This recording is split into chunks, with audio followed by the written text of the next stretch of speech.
Not the first time I've done something like this, and definitely won't be the last time I've done something like this. But after I shot that video and put it all together, I started thinking, why didn't I just put the power over here and run it up the driver's A-pillar?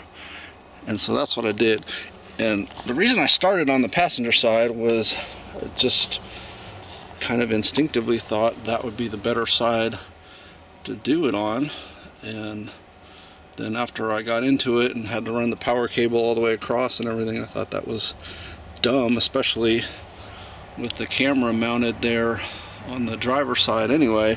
This is a shorter run and I can eliminate the power cable. So what I did was I cut it and pulled it out of the car and then just reattached a little stub there, so the cigarette plug will go up in there just like before, and then I'll have a shorter run of this cable to the camera. So just a short update, but yeah, this makes more sense. And I grounded it to that bolt because in Chevy's brilliance there doesn't seem to be a ground wire on this side, so don't know.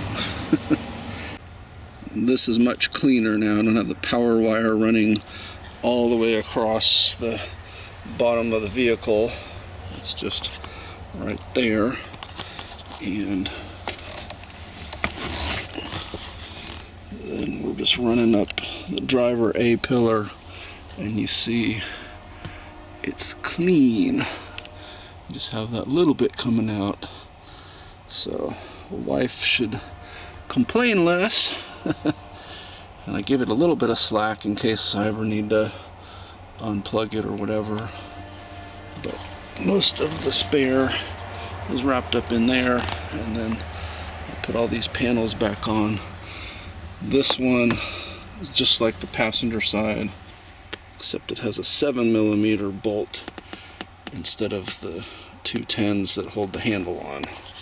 Here's the A-pillar, and you see the wire is totally hidden until it pops out right there. Point of note is this rubber strip. Get it on the outside of the trim before you bolt it in. Ask me how I know.